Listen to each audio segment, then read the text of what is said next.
Hello students, आज के इस लेक्चर के अंदर, इस वीडियो के अंदर हम बात करने वाले हैं क्लास 12th सब्जेक्ट इकोनॉमिक्स के सिलेबस के बारे में। भी क्या क्या टॉपिक डिलीट्स हुए हैं, कौन कौन से टॉपिक्स आ रहे हैं एग्जाम के अंदर, कब एग्जाम, कौन सा एकेडमिक ईयर 2022-23 के अंदर। आपको पेपर पैटर्न तो पता ही होगा, लेकिन फिर भी मैं आपको बताता हूँ 3 घंटे का पेपर होगा और पेपर पैटर्न के ऊपर अलग से एक वीडियो बना रखा है, आप वहाँ जाके देख सकते हैं। ये सिलेबस CBSE का है, तो इसका लिंक भी इस वीडियो के नीचे डिस्क्रिप्शन बॉक्स में आपको मिल, तो आप उसको डाउनलोड भी कर सकते हैं। 80 मार्क्स का पेपर आएगा, 20 मार्क्स का प्रोजेक्ट होगा, इसीलिए आपकी सिलेबस को 3 पार्ट के अंदर डिवाइड किया गया है। अभी हम डिटेल में पढ़ने वाले हैं कि कौन से चैप्टर में आपको क्या स्टडी करना है और कौन सा चैप्टर डिलीट कर दिया गया है। ओके, तो देखिए, पार्ट ए के अंदर आपको मैक्रो इकोनॉमिक्स पढ़ना है। कौन सा इकोनॉमिक्स पढ़ना है? मैक्रो। 11th में आपने कौन सा पढ़ा था? माइक्रो। तो यहाँ कौन सा पढ़ना है? मैक्रो। और इसके अलावा आपको वहां पर बिजनेस स्टैटिस्टिक्स सब्जेक्ट पढ़ा था आपने, मीन मोड मीडियन कोरिलेशन वगैरह। यहाँ आपको पढ़ना है इंडियन इकोनॉमिक डेवलपमेंट। तो दो पार्ट हैं, पार्ट ए में मैक्रो इकोनॉमिक्स और पार्ट बी के अंदर इंडिया का जो डेवलपमेंट हुआ है इकोनॉमिक्स का, उसके बारे में हम पढ़ेंगे। तो ये कॉन्सेप्चुअल है, ये हिस्टोरिकल है। ओके, ठीक है। तो यहां पर बात करें अगर फर्स्ट पार्ट, तो वो 40 मार्क्स का है, सेकंड पार्ट भी 40 मार्क्स का है, दोनों पार्ट 40-40 नंबर के हैं। तो किसी को कम इंपॉर्टेंट, ज़्यादा इंपॉर्टेंट नहीं है, दोनों ही इंपॉर्टेंट है। और 20 मार्क्स का आपका प्रोजेक्ट, तो टोटल हो गया ये ग्रेड। अब ये पार्ट 1 को समझते हैं। इसके अंदर चैप्टर है 1 2 3 4 5 और पहले भी 5 थे। इसका मतलब पूरा का पूरा कोई भी चैप्टर डिलीट नहीं हुआ है, जैसे अकाउंटेंसी में हुआ है, यहाँ नहीं हुआ है। और यहाँ पर सेकंड पार्ट के अंदर 1 2 3 और इसके अंदर अलग अलग सेक्शंस है, बहुत सारे सब सेक्शंस भी दे रखे हैं काफ़ी सारी बुक के अंदर। जैसे अगर संदीप गर्ग की बुक देखेंगे तो उसके अंदर बहुत सारे चैप्टर्स के अंदर डिस्ट्रीब्यूट कर दिया गया है, लेकिन चीज़ें वही हैं। यहाँ पर भी मुझे नहीं लगता कुछ डिलीट इन्होंने किया है। आपको क्या करना कि पहले क्या पढ़ा था। आप तो पहले 12th पढ़े नहीं हैं, आप तो पहले 11th में थे, अभी आप 12th में आए हैं। तो 12th में आप आए हैं तो आपको ज़्यादा ये मतलब नहीं होना चाहिए कि आपको क्या नहीं पढ़ना है। आपका फोकस इस पे होना चाहिए कि आपको क्या पढ़ना है। आपका फोकस कभी भी इस चीज़ पे नहीं होना चाहिए कि लाइफ में क्या नहीं करना है, इस पे होना चाहिए कि लाइफ में क्या करना है, मुझे बस ये करना है भैया। तो नहीं करना है, उस पर ध्यान ही नहीं जाएगा। ओके, तो आपको क्या पढ़ना है उस पर फोकस कीजिए, वो ज़्यादा आपके लिए इम्पोर्टेंट रहेगा। तो आप अपनी जो बुक है आपके पास में, CBSE की बुक्स, NCERT की बुक जो होती है, वो आप डाउनलोड भी कर सकते हैं ऑनलाइन। और या जो जो भी ऑथर्स हैं, जिसमें संदीप गर्ग की बुक जो आती है और VK ओहरी वाली बुक जो आती है, संदीप गर्ग की बुक जो आती है वो इंडियन इकोनॉमिक डेवलपमेंट की आती है और VK ओहरी वाली आती है आपकी मैक्रो की। ठीक है, तो ये दोनों बुक से आप टिक लगा लें बैठ के कि भैया क्या क्या आना है। तो सबसे पहले फर्स्ट चैप्टर निकाल दीजिए, national income and related income. जो अपनी पूरी इंडियन इकोनॉमी की जो नेशनल इनकम है, या किसी भी दूसरी इकोनॉमी की, किसी भी कंट्री की जो नेशनल इनकम है, उससे रिलेटेड ये पूरा चैप्टर है। इसमें आपको क्या क्या पढ़ना है, व्हाट इज माइक्रो इकोनॉमिक्स, ये पढ़ना है। बेसिक कॉन्सेप्ट क्या है माइक्रो इकोनॉमिक्स का, consumption goods, capital goods, final goods, intermediate goods, stock flow, gross investment and depreciation, सारे टिक लगा दो, ये पढ़ने हैं आपको। Current flow of income, 2 sector model आपको पढ़ना है। ठीक है, 2 सेक्टर मॉडल पढ़ना है, इसका मतलब 3 सेक्टर मॉडल नहीं पढ़ना है, 2 सेक्टर मॉडल ही पढ़ना है। तो सर्कुलर फ्लो ऑफ इनकम जो है, ये मोस्ट इंपॉर्टेंट टॉपिक होता है। ठीक है, ये स्टूडेंट खुद नहीं पढ़ सकता, ये अगर टीचर जो है वही आपको एक्सप्लेन करता है, और अगर टीचर अच्छे से एक्सप्लेन कर देता तो बच्चे को आता जाएगा, वरना वो गोल गोल घूमता रहेगा। तो सर्कुलर फ्लो ऑफ इनकम जो है, ये 2 सेक्टर वाला मॉडल पढ़ना है आपको। ठीक है, methods of calculating national income, value added method और product method, value added method और प्रोडक्ट मेथड दोनों एक, expenditure method and income method, 3 method है, वैल्यू एडेड और product method, expenditure method and income method, ये तीनों मेथड आपको पढ़ने हैं। फिर आपको एग्रीगेट्स क्या है, ये तो होगी नेशनल इनकम, इससे रिलेटेड एग्रीगेट्स क्या है, GNP क्या होता है, NNP क्या होता है, GDP क्या होता है, NDP क्या होता है, eight market price, eight factor cost, real and nominal GDP and welfare, ये सारे आप टिक लगा दीजिए, ये सब आपको पढ़ने हैं। फिर सेकंड आता है आपका money and banking. Okay, money and banking में आपको क्या क्या पढ़ना है, मीनिंग पढ़ना है, फंक्शंस पढ़ने हैं, supply of money, currency held by the public and net demand deposit held by commercial bank. जो पब्लिक बैंक, कॉमर्शियल बैंक जो है, आरबीआई वगैरह के बारे में आपको यहाँ पर सब पढ़ना है। Money creation and commercial bank system, commercial bank system क्या होता है, मनी क्रिएशन कैसे होता है, फ्लो कैसे आता है, वो सब आपको यहाँ पर पढ़ना है। सेंट्रल बैंक यानी कि RBI, reserve bank of India, उसके बारे में आपको उसके फंक्शंस पढ़ने हैं, रिजर्व बैंक ऑफ इंडिया के।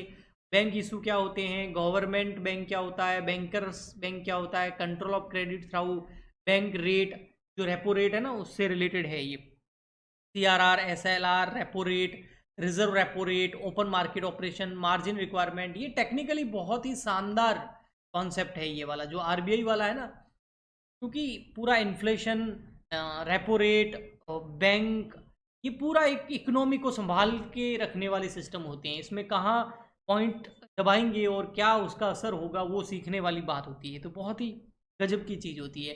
जब इन्फ्लेशन यानी कि महंगाई बढ़ती है तो गवर्नमेंट जो है क्या क्या करती है, रेपो रेट इंक्रीज करती है, तो उसका क्या इफेक्ट पड़ता है, उससे इन्फ्लेशन यानी कि महंगाई कंट्रोल कैसे होती है, डिमांड सप्लाई को कैसे कंट्रोल किया जा सकता है। तो बहुत ही इंटरेस्टिंग और टेक्निकल चीज़ें हैं ये, ठीक है, जिसको पढ़ने में भी बहुत ज़्यादा मज़ा आता है, ठीक है, और अच्छा लगता है। अच्छा ऐसे होता है क्या, ओहो, ये चीज़ें मतलब होता है, अगर अच्छे से समझ आए तो, ठीक है। थ्योरी पढ़ के छोड़ दोगे तो कुछ नहीं होगा, प्रैक्टिकली अप्रोच आपको अपनानी पड़ेगी। फिर है इनकम एंड एम्प्लॉयमेंट, इसमें आपको एग्रीगेट डिमांड एंड इसके कंपोनेंट्स पढ़ने हैं, propensity of consume and propensity of save, average and marginal, short run equilibrium output, investment multiplier and its mechanism, meaning of full employment and involuntary unemployment जो है वो पढ़ना है। प्रॉब्लम ऑफ एक्सेस डिमांड क्या होता है, डेफिशिएट डिमांड क्या होता है, ये भी जोरदार टॉपिक है। Excess demand and deficit demand का एग्जाम में आता भी है, ठीक है। फिर आता है नेक्स्ट यूनिट, अभी भी फर्स्ट पार्ट ही चल रहा है, ठीक है, क्योंकि मैंने बोला ना फर्स्ट पार्ट पूरा का पूरा है कॉन्सेप्चुअली है ना, प्रैक्टिकल अप्रोच है। सेकंड इंडियन डेवलपमेंट जो है वो थियोरटिकल चीज़ें ज़्यादा है उसके अंदर, ठीक है। गवर्नमेंट बजट, वाह भाई, हर साल गवर्नमेंट बजट इशू करती है और इसको समझना बहुत ज़्यादा इंपॉर्टेंट है और मज़ा भी आता है।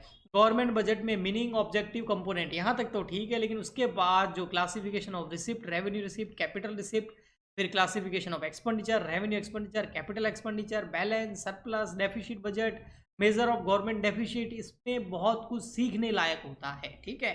फिर आता है आपका बैलेंस ऑफ पेमेंट, इसमें जो भी आपकी डेफिसिट है या क्या है क्या नहीं है, बैलेंस पेमेंट क्या होता है, कंपोनेंट क्या होते हैं, फॉरेन एक्सचेंज रेट का मीनिंग समझेंगे और फॉरेन एक्सचेंज रेट के बारे में बहुत चीज़ें आप सीखेंगे।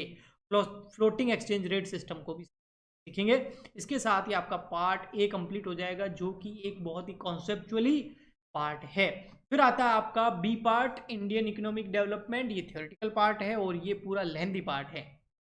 लेकिन पास्ट में क्या क्या हुआ इंडियन इकोनॉमी के साथ, हमने कैसे डेवलप किया, पाकिस्तान इतना पीछे कैसे रह गया, चाइना हमसे आगे कैसे बढ़ गया, वो कंपैरिजन वगैरह वो सब आप सीखेंगे, ठीक है। तो इंडिया का डेवलपमेंट एक्सपीरियंस क्या रहा 1947 से लगाकर 1990 तक, 1947 से 90 तक क्या रहा।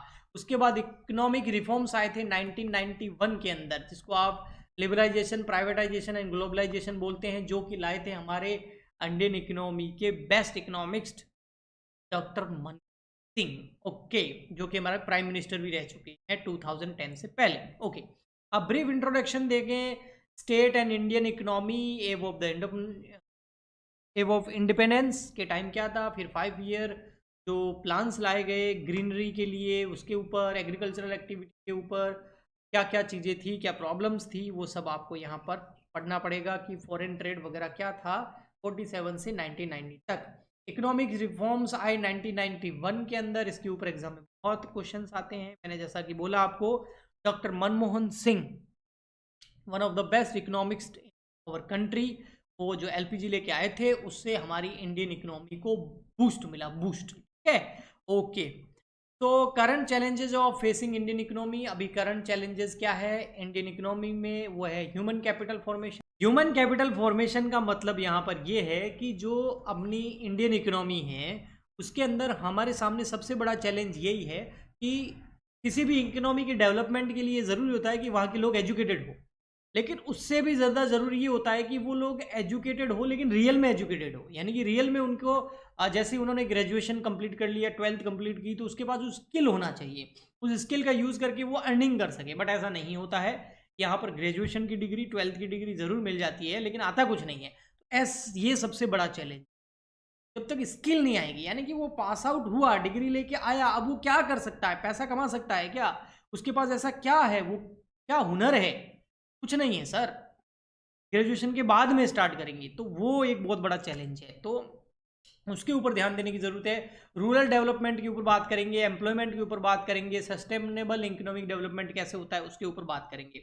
फिर डेवलपमेंट एक्सपीरियंस ऑफ इंडिया क्या रहा, इंडिया का अपने जो पड़ोसी है, नेबर्स है, उनके साथ, जैसे India Pakistan, India China, issues क्या इकोनॉमिक ग्रोथ के, population, sector development, other human development जो इंडिकेटर्स है, उसमें इंडिया का एक्सपीरियंस क्या रहा अपने नेबर्स कंट्रीज़ के साथ, पड़ोसियों के साथ, वो भी हम इस इकोनॉमिक्स के अंदर पढ़ेंगे। तो अगर आपको मेरे से पढ़ना है तो ये हमारा चैनल है, इसको सब्सक्राइब कर लीजिए। हम इस पर बहुत सारे वीडियो अपलोड कर चुके हैं और करेंगे। और अगर आपको लाइव पढ़ना है तो हमारी ऐप डाउनलोड कर लीजिए। ऐप का नाम है कॉमर्स वाले गुरुजी, यही जो यूट्यूब चैनल का नाम है। ऐप का लिंक इस वीडियो के नीचे डिस्क्रिप्शन बॉक्स में मिल जाएगा, वहाँ पर जल्दी ही लाइव बैच स्टार्ट होगा। तो हम मिलते हैं नेक्स्ट वीडियो में। आज के लिए इतना ही, तब तक के लिए गुड बाय एंड